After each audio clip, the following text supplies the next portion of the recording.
Are your kitchen and bathroom way overdue for a remodel? Well, I got the guy for you. Call John Sellers at First Response Contracting, 484-256-7136. Both residential and commercial services, and he's licensed and insured. Call him at 484-256-7136. First Response Contracting. Hello, this is Brad Weisman. You're listening to Real Estate and You. We are back in the studio, and boy, am I happy about this show. This is going to be a good show, I'm telling you right now. This is going to be a really good show. We got somebody who is homegrown from Berks County that actually has been in movies, has been in commercials, and now he's doing music. He's doing all kinds of stuff. I'm going to introduce you to Owen Asztalos. Yep. Is that right? I said it right. That's exactly it. Whew, I only had to say it one time, so I'm good. I don't have to say it at the end or anything like that. I'm just going to call you Owen from now on, okay? Perfect. That sounds good. So thanks for coming in, man. I appreciate that. Absolutely, Brad. Thank you for having me. You're very welcome. So, no, and I remember you. I was doing a podcast. Oh, this is a long time ago. And you were much smaller. Yeah. And you made an impression on me from that day on. And then I started following you on Facebook and things like that. And I've watched your career go from this little kid I met who was doing impressions and things like that, which cracked me up. And now to where you are now. You've been in several big movies. My kids were very excited the fact that I'm meeting you today because they've seen you in Diary of a Wimpy Kid. Oh, that's awesome. And then also the Hillbilly Elegy. That's it. And that's Ron Howard was the director for that. Yeah. That's amazing. Thank you. Yeah, that's incredible. So tell me, how does it go from a 3-year-old doing Elvis impressions to where you are today? How did this even start? I don't know. It was like, everybody always asks me that. And it's like, it was one of those things that was so organic. Like looking back on it almost like feels like a fever dream. Oh, interesting. Do you know what I mean? Yeah. Just because it was one of those things that like I was sort of like half conscious for. Right. Just like in the midst of just this like tornado of creativity. Wow. Being a little kid and being obsessed with Elvis when I was younger. Yeah. And just like which is interesting for somebody young to be obsessed with Elvis. It is. That's interesting. But you saw the entertainment value.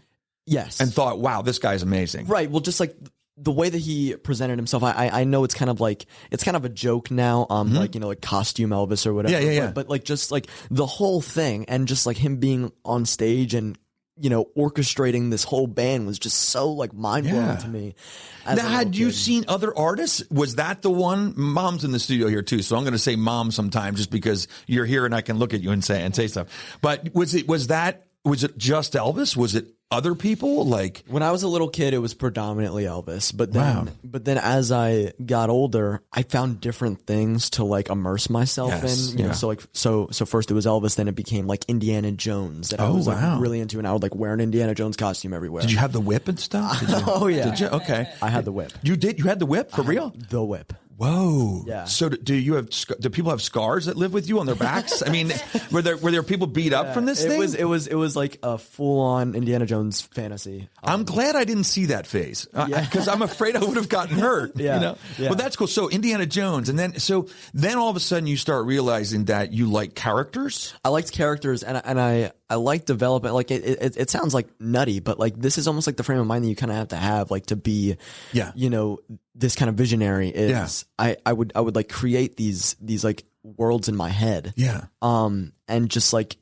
find ways to like immerse myself in this like sort of that's awesome. Like, fictitious reality. Yeah. But then that became like, oh, well, I tried my hand at sports and I wasn't any good. Yeah. Maybe I'll take a theater class. Right. Which makes sense. Sounds like my life. Right. Yeah. I sucked at sports. Exactly. So, Yeah.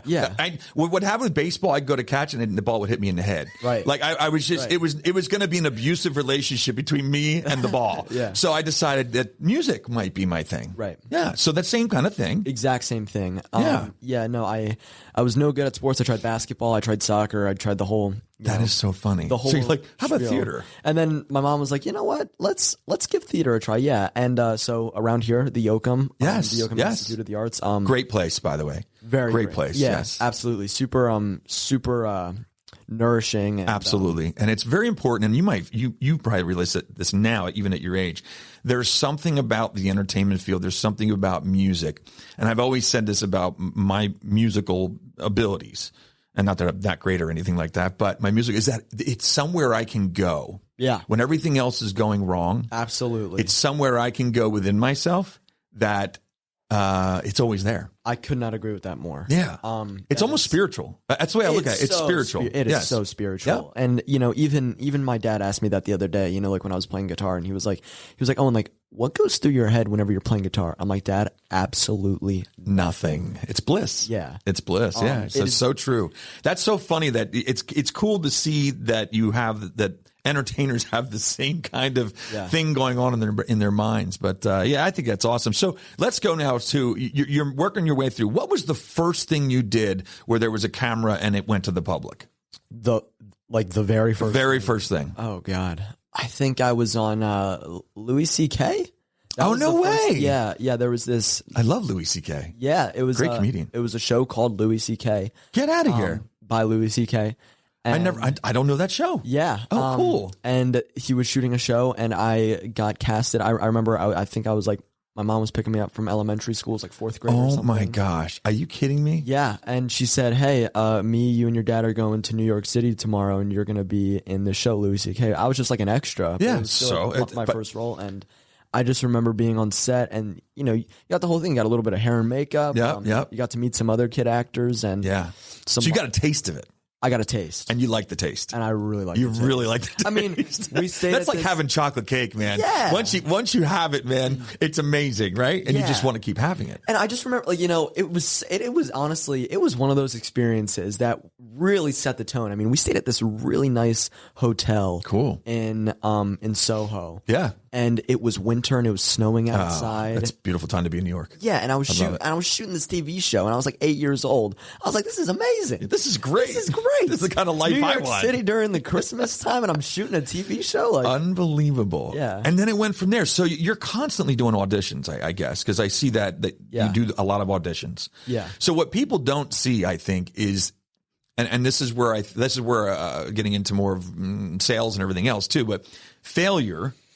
People, you have to be very used to not failure, but disappointment. Fear of rejection does not exist. That's like sales. That's the way sound real estate is too. Yeah. So you cannot have fear of rejection or you will not be successful. Right. It's the perseverance and knowing that they always said in sales, for every 10 no's, there's now a yes. Mm-hmm. So you have to go through the no's in order to get the yes. Yeah, but so you've gone through a lot to get these yeses. Absolutely. Yeah. I mean, you film like 1,000 auditions in a year and you maybe book like 2 or 3. Yeah. See, that's the reality. And I think people need to know that because I think they think it's easy. Yeah. I think they think that all of a sudden mom's shaking her head, big no back there.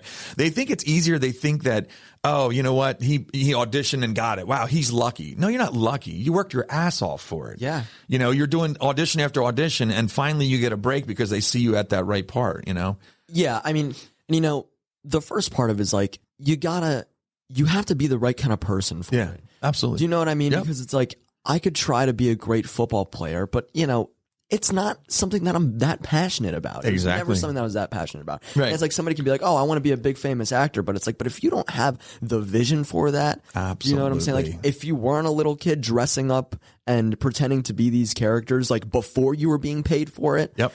You're not really cut out for it. No. You have to have the lust for the creativity, and then you'll develop your talent from there because you're passionate about it. But then also there is a certain bit of like right place at the right time. Absolutely. Well. I agree with that 100%. I think that's anything in life. And it's always the whole being prepared for an opportunity so that when the opportunity arrives, you're prepared. Right. Like a lot of people say, oh, well, when that opportunity comes up, I'll work on it. No, it's the other way around. You got to work on it so that when the opportunity arises, you're ready for it. Yes. And a lot of people don't realize that. They think that everything is just handed. And I love seeing your work ethic, man. It's awesome. It's a great work ethic and it's very cool. Next thing I got to say is, okay, so tell me, what is it like to get the call or email or a text? You got the part. Stay with us. We'll be right back. Are you tired of looking at your car covered in road salt and winter grime, or not quite getting the results you would like to see from the car wash? Well, I've got just the solution for you. The Detail Shop, your go-to destination for premium auto detailing.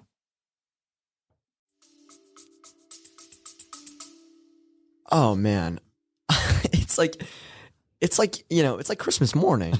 I mean, it's like, there's a couple different instances. Some more creative than others in the way that it was presented to me. Okay, cool. So there isn't just the call or just the text, or no. Okay. No, especially not when you're a kid. I mean, like maybe like whenever you're older, your manager kind of calls you, "Hey, you got the part." Cool. Yeah, right. Awesome. Yeah, right. But like when you're a kid, it's a big deal. Oh, absolutely. And I remember like the first role I booked was on the show called Shades of Blue.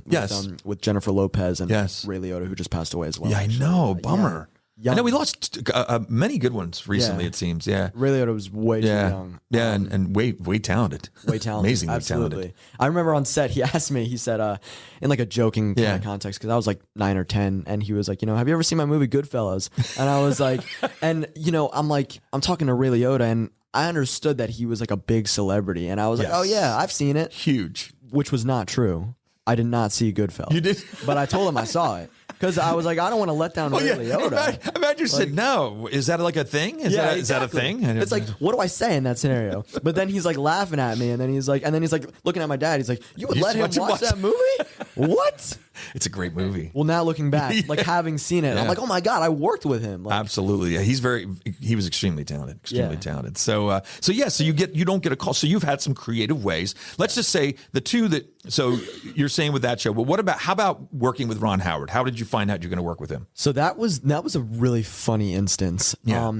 So I went to New York. I had my audition. It was a director's callback. So it basically means the director's in the room with you. No way. Auditioning you. This was my third audition for it. I'd be shaking like crazy. I was shaking like crazy. Yeah.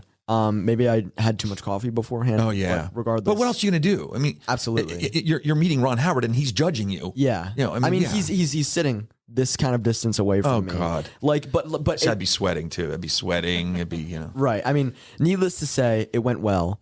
Obviously. Right. Yeah.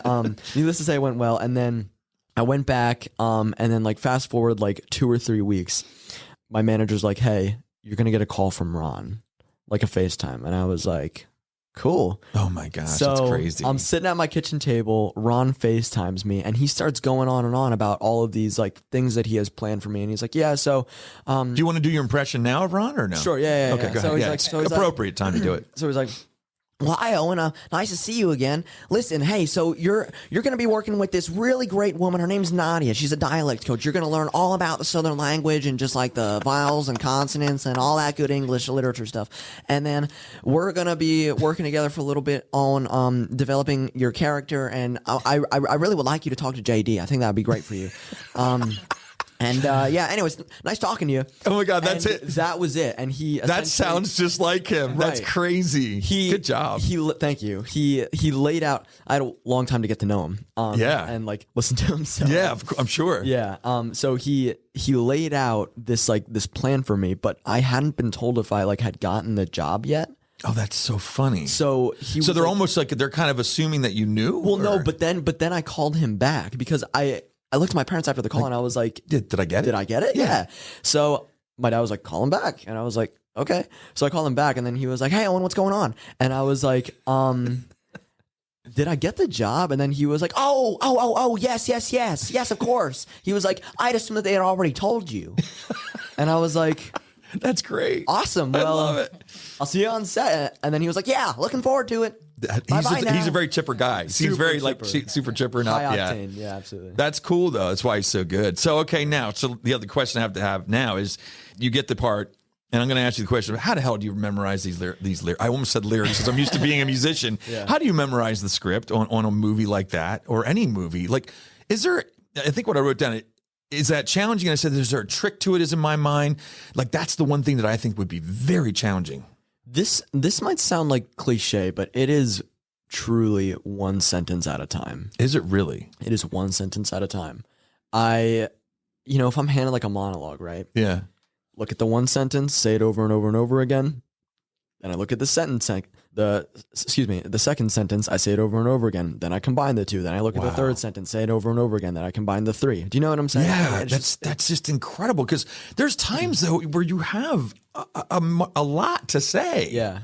And it's like, and then on top of that, now it has to come across as being natural and off the cuff. Well, the first step truly is to get the memorization down, because you are so limited with what you can bring to the table acting wise until it's memorized. Yeah. You know what I'm saying? Like your performance is just completely elevated once you have the script out of your hand. Gotcha. Because like then you can bring this physicality to it. Yeah. Then you become it. Right. Yeah, you become it. And also a big part of it is it's one sentence at a time for like the monologue kind of type things, but it's also like one page at a time. Gotcha. So like, my dad's my memorizing partner. Oh, good. So we'll just be kind of sitting there, and if it's one page and it's more of like me like responding to things. Yeah. The most important thing is like to keep it conversational, in the like not in the way that you're presenting the lines, but with the headspace that you kind of have to be in for the scene. Because then it makes more if you're in that space, it doesn't you can make sense of it. Right, exactly. Do you know what I mean? Like, I get it. It's not it's about like knowing the lyrics of a song. Right. If you're just reading the lyrics, it's not going to come out as near as good as if you're feeling the lyrics of what the artist wrote. Right. Because really you're living out what was written on page, but you got to really feel that. Absolutely. Yeah, absolutely. It's amazing. Yeah. So now here's with learning the lyrics, do you ever forget them? I don't Mom think said so. no. Like maybe during like one of my auditions, I might have been like, we got to do that over again. But like on set, I don't think I've ever forgotten a line on set. I think I have a clean track record of like not having like to go back. Are you allowed to improvise? Oh yeah. Well, it depends on the director. Right. Some directors like want it verbatim. Really? Yeah, but that's more of like a theater thing. Right, gotcha. I've noticed, especially like after doing, because I did a little bit more theater this summer. Yeah. This last summer, and I noticed that you kind of want to have it pretty down pat. Yeah. It also depends on the actor that you're working with. Right. Right, because if you throw them off, right? Right. Because if you're not following the like, script, whoa. because they might be ready for you to say truck at the end of your sentence. Right. And you said van. Yeah. And now they're like, wait a minute. Yeah. You didn't say truck. Right.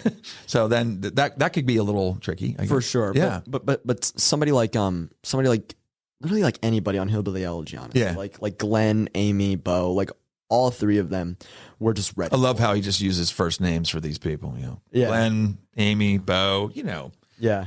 my buddies hanging out, We're talking Glenn Close, right? No, we're talking about, Isn't it funny how we always use the both names? Yeah. Like you never go around saying, hey, Brad Weisman, or hey, anyway. But when it's an actor, you always say. They're just people. Man. Absolutely. Like, That's exactly right. And you've got to see that, which is cool. that's something that people forget about, is like, and it's kind of unfair to them in a way because as the large majority, like we put them on like a pedestal and like on this like Mount Olympus like level, and it's like, dude, like they're people. just people doing a job. Exactly like, right. Like you, like myself, like my mom, like my dad. Everybody has a job, and it's just that their job gets to be seen throughout, through everybody, which is incredible.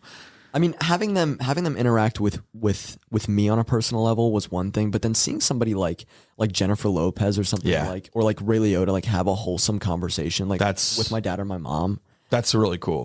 Was just like, that's cool, God, like, right? You've dealt with that, Mom, like having conversations with these actors and actresses. I mean, and it's probably surreal in a way, obviously while you're doing it, but then you realize they're just people. It levels the playing field. Yeah, right. Completely. Yeah.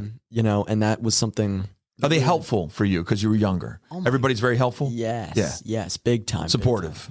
Big time. Yeah. Hillbilly Elegy especially was like one of those sets that was like so perfect. Yeah. And so like nourishing to me as like a young actor. Yeah. And I learned so much. Yeah. I mean, I almost like wish that I could go back and like reshoot it, like having like come out of it like with the knowledge. What you know now. Yeah. But that's part of growth. Absolutely. And you know what? You're always going to have that. Yeah. I think no matter even what you learned from that movie, if you go to do the next movie, you're going to have that again and again and again. It's just kind of the way life is. But that's cool. That's growth, man. That's success. For sure. I just it was definitely a big milestone for me, to put it lightly. Yeah. It was just I just learned a lot like in one summer, because you kind of get like little like bits and pieces that you kind of walk away from. And like the memorization bit, honestly, I kind of got that from Ray Liotta like early on. Oh, wow. He was one of those guys that showed up to set and hadn't even looked at the sides for the day shoot. Wow. Like he had no idea who I was whenever I was on set. He was like, "What are you doing here?" Because I wasn't a regular. Right. And I was like, "Oh, I play this character." He's like, "Oh, like what's your like Oh, that's so funny, right? Yeah. Me. And it was just like one of those things. And then going on to Hillbilly Elegy, then I kind of like developed a tendency like not like reading the thing for the day and just kind of being like, surprised every day. But it worked. And it was one of those things that does it make it more organic that way? Yeah, like more. Yeah, you're not like replaying the scenario over and over and over again in your head. Like it's because obviously like real life people don't experience the same interaction over and over and over again. Right. Groundhog Day. Right.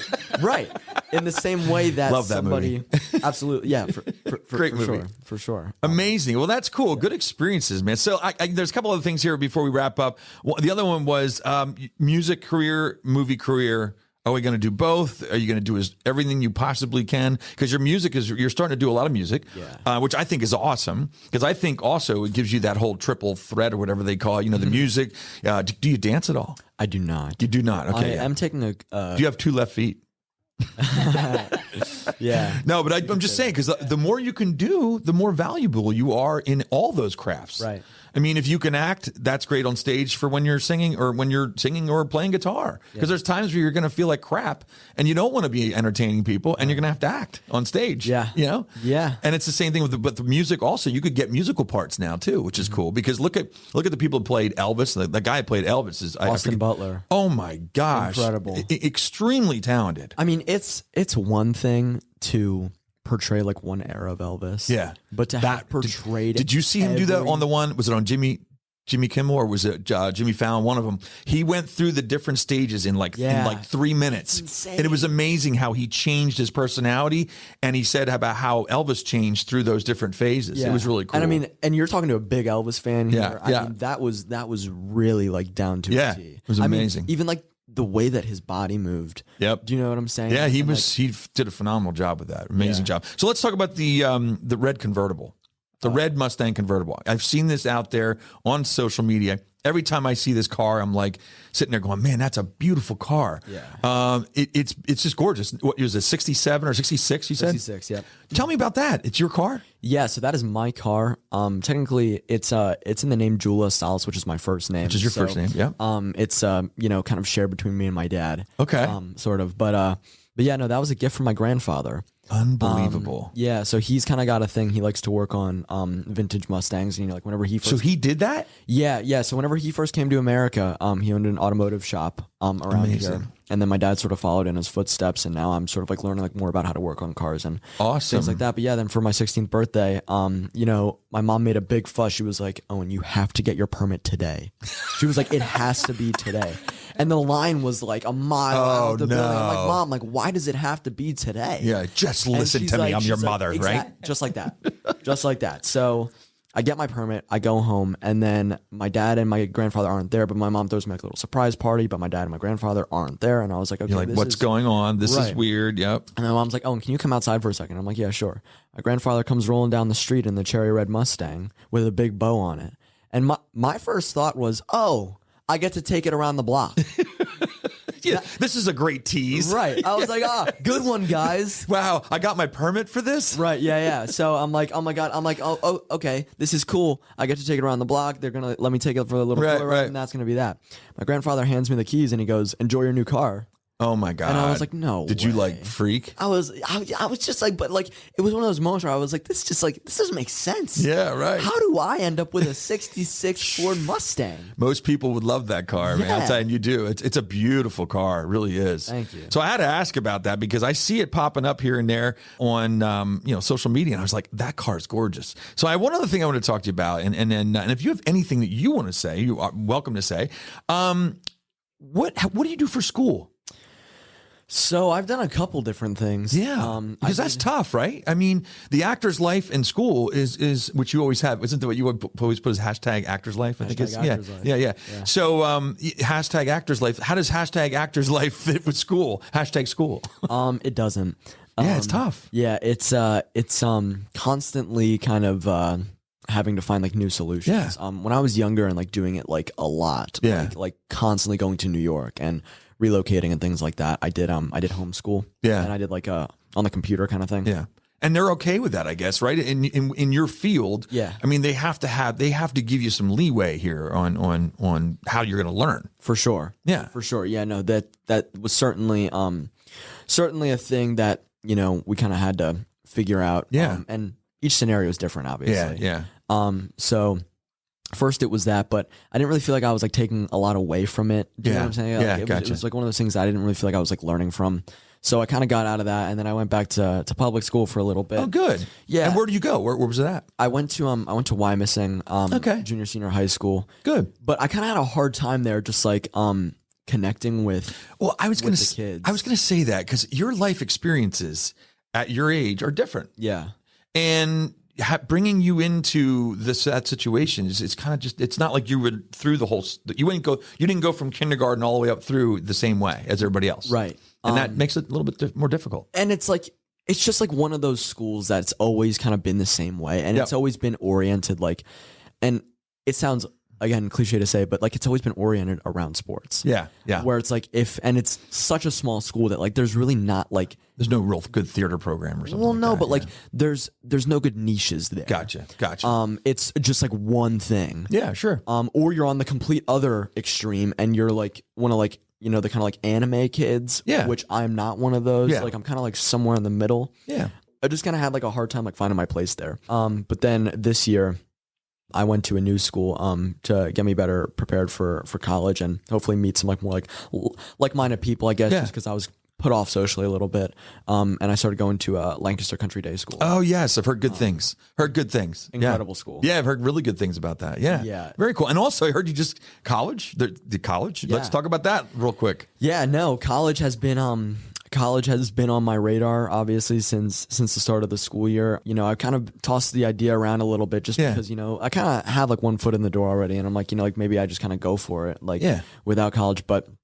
But actually upon having a conversation with Ron recently, he kind of persuaded me that college would be the right move. So I've been applying, and he suggested for me to apply to the Savannah School of Art and Design. Cool. Yeah. So I got accepted to the Savannah School of Art and Design. Awesome. Filmmaking. Very cool. Congratulations. Thank you so much. Oh my gosh. You just found out today? 2 days ago. So we are like in the know here. This is it. This is news right now. Relatively, yeah. So we're on the edge of the news here. So thanks so much for coming out. I very much appreciate it. Thank you, Mom, for being here. I appreciate that. I know your parents are very supportive, which is awesome. And maybe we'll have without you. them. That's so true. Yeah. So true. And maybe we'll have you in again sometime. What do you think? I would love to. That would be awesome. Well, good luck with college. Good luck with everything, and stay in touch. Okay. For sure. Thank you, Brad. All right. Thanks so much. There you have it. That was Owen. My gosh, we finally got him in the studio. That's awesome. And we will be back again next Thursday at 1 o'clock, so make sure you check us out. Thank you.